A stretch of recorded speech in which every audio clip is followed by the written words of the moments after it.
সেইদিনাখনলৈকে মোৰ দৃষ্টিত অসমখনত বৌদ্ধিকভাৱে আমাক নেতৃত্ব দিয়া 3গৰাকী পণ্ডিত আছিল। তাৰে এজন মোৰ জীৱনৰ আদৰ্শ, মোৰ জীৱনৰ গুৰু, মোৰ কাৰণে মোৰ দ্বিতীয় দেউতা হোমেন বৰগোহাঁই ছাৰ। ছাৰ আজি নাই, কিন্তু ছাৰে মোক যিখিনি শিকাইছে, ছাৰে যিখিনি মোক প্ৰভাৱিত কৰিছিল, সেইখিনিকে মই মূৰৰ ওপৰত লৈ আগবাঢ়িব বিচাৰোঁ। আৰু সেই দিশেৰে মই আপোনালোকক এটা কথা কওঁ, আজিৰ দিনত যদি অসমত কোনোবা দুজন পণ্ডিত আছে, অসমৰ জাতীয় জীৱনৰ যদি কোনোবা দুজন বিবেক সদৃশ মানুহ আছে, যাৰ মুখলৈ চাই আমি কিবা এটা ভাবিব পাৰোঁ, যাৰ মুখলৈ চাই কিবা এটা আমি আশা কৰিব পাৰোঁ, সেই বিবেক আৰু সেই পণ্ডিত অভিভাৱক সদৃশ ব্যক্তি দুজনী মোৰ দৃষ্টিত হৈছে এজন ডক্টৰ নগেন শইকীয়া আৰু আনজন ডক্টৰ হীৰেন গোহাঁই ছাৰ। আৰু সেই অসমীয়া জাতিৰ দুয়োজন বিবেকৰ ভিতৰত আজি এজন আপোনালোকৰ ইয়াৰ মুখ্য অতিথি হৈছে ডক্টৰ হীৰেন গোহাঁই ছাৰ। গতিকে আপোনালোক সৌভাগ্যৱান। মনত ৰাখিব, যি দুগৰাকী ব্যক্তিৰ বয়স আজিৰ দিনত 83 বছৰ, এই ডক্টৰ নগেন শইকীয়া আৰু এই ডক্টৰ হীৰেন গোহাঁই ছাৰ, এই দুয়োজনৰ বয়স আজিৰ দিনত 80ৰ উৰ্ধৰ। যতদূৰ সম্ভৱ দুয়োজনেই 1939 চনত জন্মগ্ৰহণ কৰা ব্যক্তি আৰু আজিৰ দিনত তেওঁলোকৰ বয়স 83। এখেতসকলে আমাক যিখিনি শিকাইছে, সেইদিনাখনলৈকে হোমেন বৰগোহাঁই ছাৰে আমাক যিখিনি শিকাইছিল, বিবেক সদৃশ, অভিভাৱক সদৃশ এই ব্যক্তিকেইজনে আমাক যিখিনি পথেৰে খোজ কাঢ়িবলৈ কৈছে, যাবলৈ সাহস দিছে, প্ৰেৰণা দিছে, পৰামৰ্শ দিছে, আমি সেই পথেৰেহে খোজ কাঢ়িম। হীৰেন গোহাঁই ছাৰে ইয়াত সেই কথাখিনিকে কিছু সময়ৰ পূৰ্বে কৈছে। সেইকাৰণে আপোনালোকক মই শেষত ডক্টৰ গোহাঁই ছাৰৰ সুস্বাস্থ্য কামনা কৰি এটা বিশাল হাত চাপৰি মাৰিবলৈ অনুৰোধ কৰিছোঁ। এই বয়সতো আহি লাখুটি লৈ ইয়াত ছাৰৰ মনৰ কথাখিনি কৈছে। ছাৰৰ লগত বহু ক্ষেত্ৰত মোৰ চিন্তাধাৰা নিমিলিব পাৰে, হীৰেন গোহাঁই ছাৰৰ প্ৰত্যেকটো কথা মই সমৰ্থন নকৰিব পাৰোঁ, কিন্তু সেই বুলি মই ৰাজহুৱাকৈ কৈছোঁ, হীৰেন গোহাঁই ছাৰৰ লগত ময়ো যুদ্ধ কৰিছোঁ, কি বাতৰি কাকতত হওক কি টেলিভিশ্যনত হওক। কিন্তু সেই বুলি ছাৰৰ যিটো পাণ্ডিত্য, ছাৰৰ অসমৰ সমাজ জীৱনৰ প্ৰতি যিখিনি অৱদান কোনোবাই অস্বীকাৰ কৰিব পাৰে, সেই ধৃষ্টতা মই কেতিয়াও দেখুৱাব নোৱাৰোঁ। নাই মোৰ সেই ধৃষ্টতা। মই ছাৰৰ ভৰিৰ তলৰ ধূলিকণাও নহয়, জ্ঞান আৰু পাণ্ডিত্যৰ ফালৰ পৰা কিছুমান কথা মোৰ লগত নিমিলিব পাৰে। ছাৰৰ মন সুকীয়া, মোৰ মন সুকীয়া, স্বাভাৱিকতেই তাত দ্বিমত থাকিব পাৰে।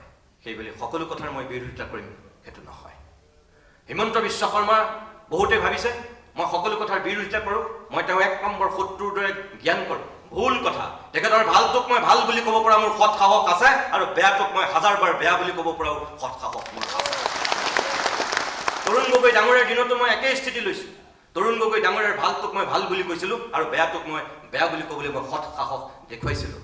আপোনালোকৰ এই BTD এলেকাৰে যেতিয়া প্ৰিয়া বসুমতাৰী নামৰ সেই 10মান শ্ৰেণীৰ ছাত্ৰীগৰাকীক নিষ্ঠুৰভাৱে দেউতাক মাকৰ সন্মুখত গুলিয়াই হত্যা কৰিছিল, NDFB নামৰ সেই নৰ পিপাসুকেইটাই যেতিয়া থকা সৰকা কৰিছিল গুলিয়াই, 3 দিনলৈকে অসমত কোনো এটা মাত মতা নাছিল, ক'তো প্ৰতিবাদ হোৱা নাছিল।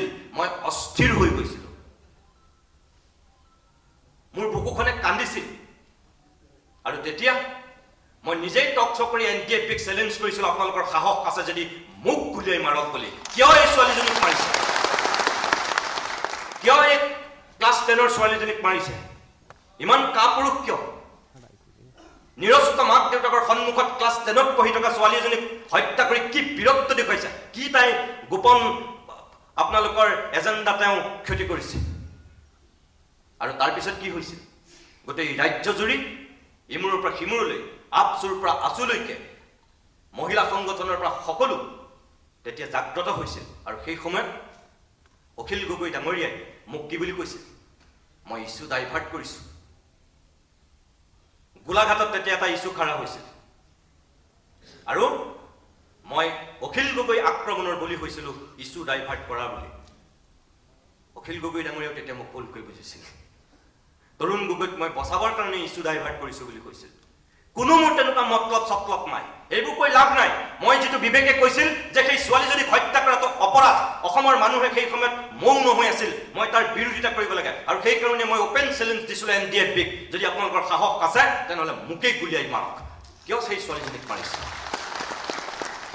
আৰু মই আজিও কৈছোঁ আপোনালোকক যে এইবিলাক থাকিবই মই জানো যে আপোনালোকৰ ইয়ালৈ অহাৰ পিছত মোক বহুতেই আকৌ সমালোচনা কৰিব হয়তো মোক গুল গুল কৰি দেখুৱাব কাৰ লগত বহি আছে নিতুমণি শইকীয়া চাওক এফালে ABMCৰ সভাপতি আনফালে আমচুৰ সভাপতি মাজত হয়তো হীৰেণ গোহাঁই ছাৰকো গুল গুল কৰিব আৰু মোকো কৰিব কিন্তু সেইবিলাকলৈ মই ভয় কৰা ধতুৱা নহয় মই অসমখনক ভাল পাওঁ মোৰ অসম প্ৰেমটোক কোনেও মোক চাৰ্টিফিকেট দিব নালাগে আৰু কাৰো মোক তেনেকুৱা পৰামৰ্শও নালাগে সমালোচনা কৰা মই যোগাত্মক সমালোচনা সদায় স্বাগতম কৰিম কিন্তু যিসকলে মোক ভাবিছে যে মোক সমালোচনা কৰি ধ্বংস কৰি দিব বা মোক কৰবাত অপবাদ দি বদনাম কৰি অপযশ দি মোক ফিনিছ কৰি দিব সেইসকলে জনা উচিত মোক যি সৃষ্টি কৰিছে তেওঁহে মোক ধ্বংস কৰিব পাৰিব যি মোক সৃষ্টি কৰা নাই তেওঁলোকে মোক কেতিয়াও ধ্বংস কৰিব নোৱাৰে সেইকাৰণে আপোনালোককো কৈছোঁ যে সদায় আছোঁ আপোনালোকৰ লগত সদায় থাকিম যেতিয়া আপোনালোকে ভাল কাম কৰিব সদায় থাকিম কিন্তু যদি আপোনালোকে বেয়া কাম কৰে যদি আপোনালোকে জাতিটোৰ ক্ষতি কাম কৰে জনগোষ্ঠীটোৰ অন্যায় কৰে তেতিয়াও কিন্তু মই আপোনালোকৰ বিৰুদ্ধে গুজৰিবলৈ মই কোনো কেৰেপ নকৰিম ইয়ালৈ মোক বিশিষ্ট অতিথি কৰি মাতি আনিছে কাৰণে মই আপোনালোকক কিন্তু তাৰ পৰা ৰেহাইও নিদিম মোৰ স্পষ্ট কথা আজি জানি এই কথাটো মই এই APMCৰ সভাপতি সম্পাদকৰ সন্মুখতে কৈছোঁ আশৰাফুল ইছলাম আৰু টাইছন মোৰ খুব ভাল মৰমৰ ভাতৃ ভণ্টি কিন্তু তেওঁলোকে যদি ভুল কাম কৰে তেনেহ'লে আগন্তুক দিনত মই সেইটো ভুল বুলি ক'বলৈ মোৰ কিন্তু সৎ সাহস আছে ইয়ালৈ মাতি আনিছে কাৰণে মই কোনো তেওঁলোকক যে পচাম সেইটো কথা হ'ব নোৱাৰে মই খোলাকৈ কৈ থৈ গৈছোঁ যদি মোক কংগ্ৰেছৰ সভালৈ মাতে যদি মোক BJPৰ সভালৈ মাতে যদি মোক অগপৰ সভালৈ মাতে ৰাইজৰ দলৰ সভালৈও মাতে জাতীয় পৰিষদৰ সভালৈ মাতে আমচুৰ সভালৈ মাতে আচুৰ সভালৈ মাতে ABMCৰ সভালৈ মাতে আপচুৰ সভালৈ মাতে মই যাম মই কিয় নাযাম মই এজন সাংবাদিক